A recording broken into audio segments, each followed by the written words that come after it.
Örgümü Dediniz kanalımdan dünyadaki tüm dostlara selamlar, sevgiler, saygılar. Örgümü Dediniz kanalıma hepiniz hoş geldiniz.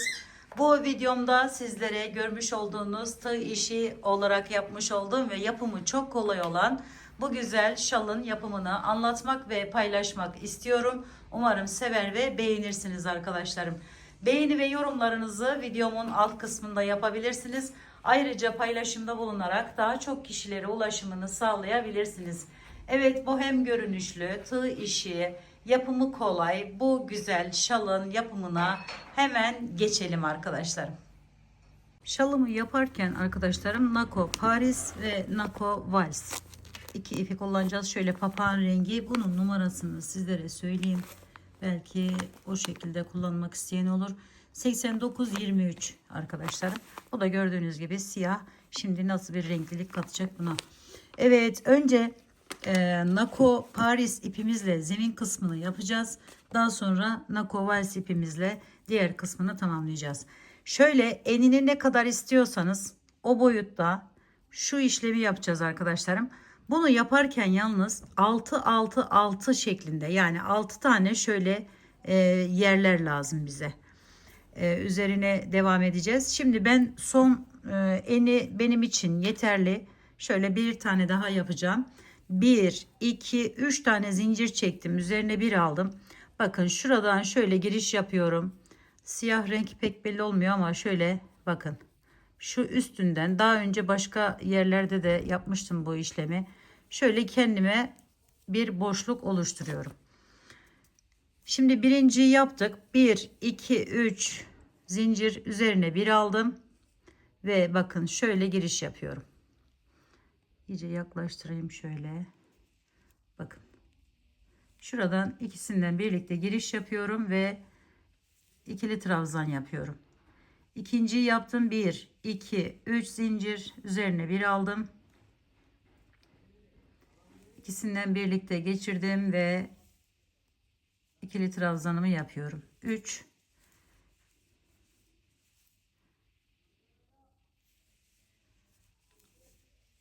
4,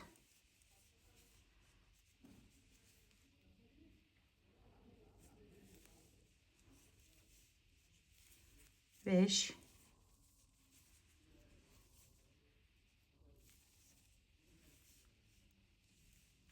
6, bu da 7. Son bir tane 6 6 6 olacak. Son bir tane kenardan giden yerimiz için ayarlamamız gerekiyor. Şimdi arkadaşlarım, yakın çekimde kalsın. Şöyle bakın. Şuranın içerisine gidiyorum. Şöyle bağladım. Buradan şu şekilde yükseliyorum. Şöyle arkadan aldım. Öne geçirdim. Şöyle. Yanına hemen iki tane ikili trabzan yapıyorum. Şu şekilde. Bir tane zincir üzerine bir aldım, atlıyorum diğerine. Bütün bu boşluklara arkadaşlarım üçer tane ikili trabzan yapıyoruz. 2, 3. Normal her zaman yaptığımız bilindik model, buraya sıradan uyguluyoruz arkadaşlarım. Zemin kısmı bu şekilde olacak. 1, 2, 3. Bakın şöyle. Yapacağımız hiçbir şey yok başka. Bu şekilde bir zincir çekip devam edelim. Bakın şu boşluklardan kendimize zemin oluşturduk. Ve onların içerisine üçer tane ikili trabzan yapıyoruz.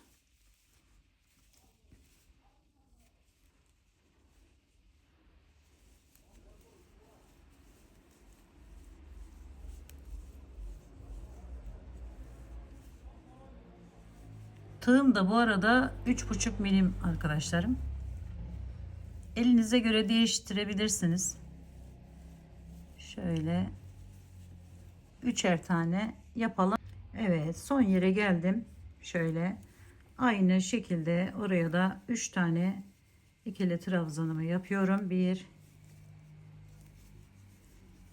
2 ve 3.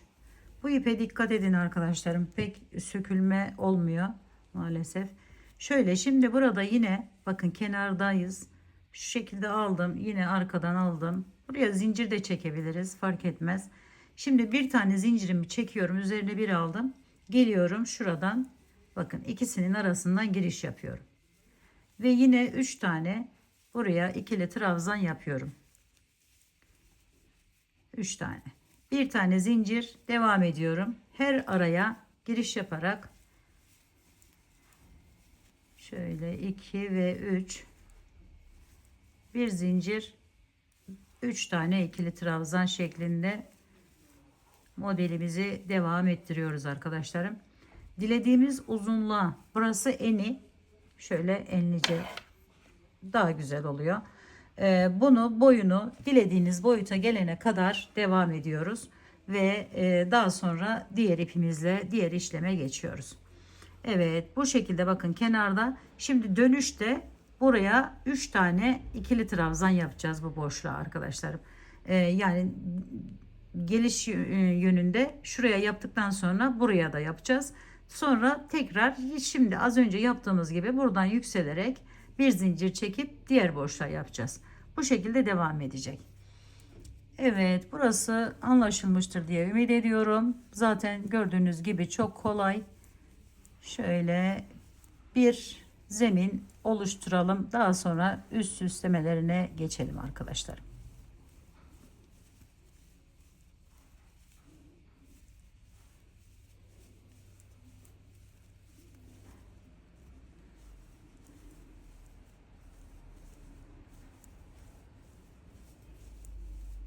Evet arkadaşlarım, şalımızın boyunu bakın biraz uzattım şöyle. Dilediğiniz uzunlukta yapabilirsiniz.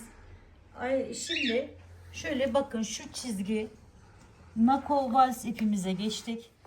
Artık üstüne süsleme işlemini yapacağız. Şimdi bakın şöyle sizlere 6 6 6 artı 1 olarak başlatmıştım. Bakın şuradan köşesinden başladım. Bunu son yerine kadar, yani şu çizginin bittiği yere kadar böyle getirdim. Şimdi aynı şekilde buradan aradan arkadaşlarım bakın. Şöyle 1 2 3 4 5 5 tane buraya boşluk bıraktık. Altıncıya bakın bunu taktım. Şimdi bunu alıyorum. Şöyle buradan çıkarttım. Şunu takıyorum. Şu çizgiyi nasıl oluşturacağımızı göstereceğim sizlere. Şöyle arkadaşlarım bağladım. 1 2 3 tane zincir çekiyorum. Üzerine bir aldım. Aynı yerin içerisinde bir daha giriş yaptım. Ve geliyorum bakın hizadan. Siyah anlaşılsın diye bu şekilde yapmak istedim, göstermek istedim sizlere. Şu hizayı takip edeceğim arkadaşlar. Şöyle bakın. Şöyle takip edeceğiz ve buraya kadar getireceğiz. Şimdi bunu da şöyle ilk bir tane ikili trabzandan sonra bakın. Bir üst sıranın, burayı iyice yakınlaştıralım anneciğim. Şuraya bakın geliyorum. Buradan aldım ve sık iğne ile bağlıyorum. Şimdi sık iğneden sonra 1 2 3 tane zincir çektim. Üzerine bir aldım. Yanına hemen bir tane ikili trabzan yapıyorum. Sonra bakın hizadan bakın şu araya giriş yapıyorum. Şöyle ve buraya sık iğne ile bağlıyorum. 1 2 3 zincir bağlıyoruz. Sonra buraya getirdik. 1 2 3 zincir böyle yaparak devam ediyoruz. Bakın şöyle açtım. Bakın şurası. Şuradan giriş yapıyoruz ve sık iğne ile tutunuyoruz. 1 2 3 zincir, bir tane ikili trabzan. Şöyle açıyorum. Bakın. Bunu görmeniz için şöyle hemen aldım ve sık iğne ile bağlıyorum. 1 2 3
Evet, şimdi son yere geldim, bakın şuradan alıyorum, girişimi yaptım ve buraya bir tane zincirle sabitledikten sonra kesiyorum.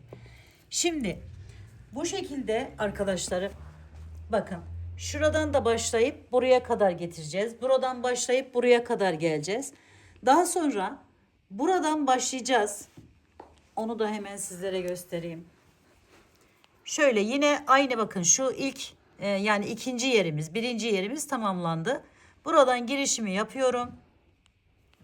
Şu şekilde aldım. 1, 2, 3 tane zincirimi çektim. Bir tane ikili trabzanımı yapıyorum. Bu defa bakın şöylesine gideceğiz. Hemen bakın şuradan aldım. Bir tane ikili trabzandan sonra bakın şuraya geçiyorum. Şuraya. Buradan alıyorum. Normal alabilirdik. Sadece görün diye bu şekilde bir alış şekli oldu arkadaşlar. 1, 2, 3 zincir. Bir tane üzerine aldım. Aynı yere bir tane ikili trabzanımı yaptım. Şimdi bir diğerine geçiyorum. Bakın şu araya şu şekilde şöyle aldım ve sık iğnemi yapıyorum. 1, 2, 3 zincir. Geçiyoruz diğerine.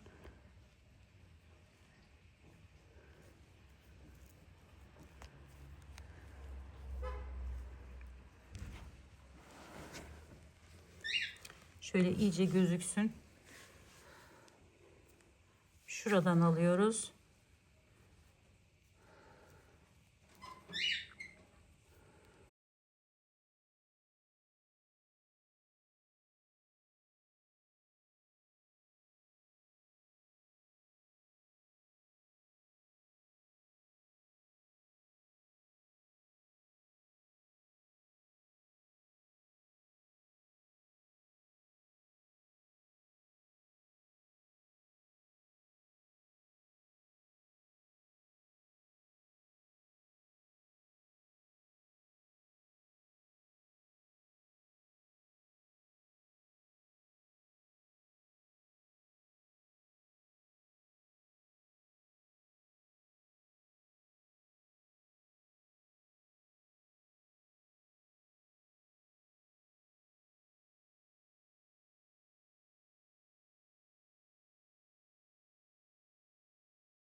Şimdi buradan arkadaşlarım şöyle başlayacağım.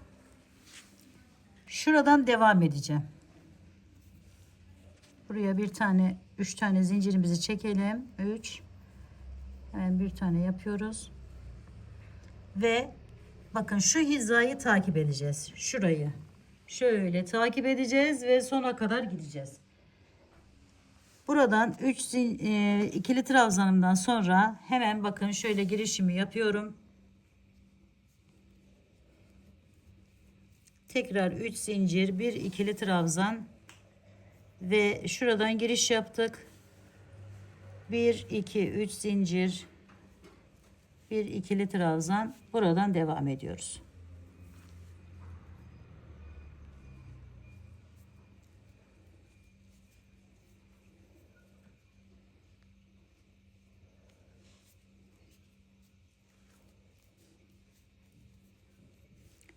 Evet arkadaşlarım, şimdi Bunu da bu taraftan tamamladıktan sonra, bitirdikten sonra buna geçiyoruz.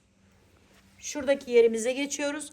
Bunu da aynı az önce bunu yaptığımız gibi yapıyoruz. Şöyle bakın, arada baklava dilimi gibi şöyle bir yer oluşturmuş oluyoruz. Evet, bu şekilde bütün şalımızın her tarafını şöyle yapalım ve tamamlayalım arkadaşlar. Evet arkadaşlarım, şimdi üst işlemesini tamamladım. Saçaklarını yapmayı göstereceğim sizlere. Eşit uzunluklarda şöyle bir şeyi sararak ipi kestikten sonra bakın şöyle alıyorum. Aradaki boşluklardan giriş yapıp şöyle 2 tanesini yaptım ben. Bunu 3'e de çıkartabilirsiniz.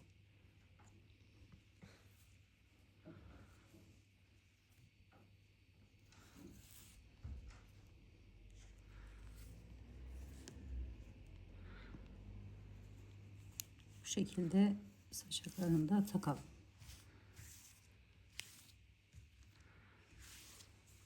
Bakın şöyle bir süslemek amaçlı yer yaptım. Onu da şu şekilde yapıyorum. Yine bu ipimi, aynı uzunluktaki ipimi getiriyorum. Bakın şuradan girişimi yapıyorum. Şu şekilde aldım. 1, 2, 3 tane zincirimi çektim. Şu ilkinin bakın şu şekilde, şu yaklaştırsana birazcık. Şuradan giriş yapıyorum. Bakın şöyle. Ve buradan şöyle tutup içerisinden çekiyorum, bırakıyorum. Ve biraz sıkılaştırdığımız zaman şöyle değişik bir görüntü elde etmek için. Diğer bir tane de ortasına yaptım. Onu da bakın. Hemen şu aralarımız var. Şöyle. Buradan şöyle girişimizi yaptık. Çıkartıyorum. 1, 2, 3 tane zincir çektim. Şuradan alıyorum. Ve içerisinden geçiriyorum. Ve bağlıyorum. Düğüm atmış gibi böyle bir görüntü. Bunu da göstermek istedim sizlere. Evet arkadaşlarım, bakın gördüğünüz gibi püsküllerimi de taktıktan sonra şalımız bu hale geldi. Umarım sevmiş ve beğenmişsinizdir. Yapacak olan arkadaşlarıma şimdiden kolaylıklar diliyorum. Örgümü Dediniz kanalıma abone olmayı, beğenmeyi, yorum yapmayı, paylaşımda bulunmayı unutmazsanız çok mutlu olurum. Bir dahaki en farklı, en değişik örgü model, teknik ve tasarımlarında görüşmek üzere. Hoşça kalın, sağlıkla kalın. Allah'a emanet olun arkadaşlar.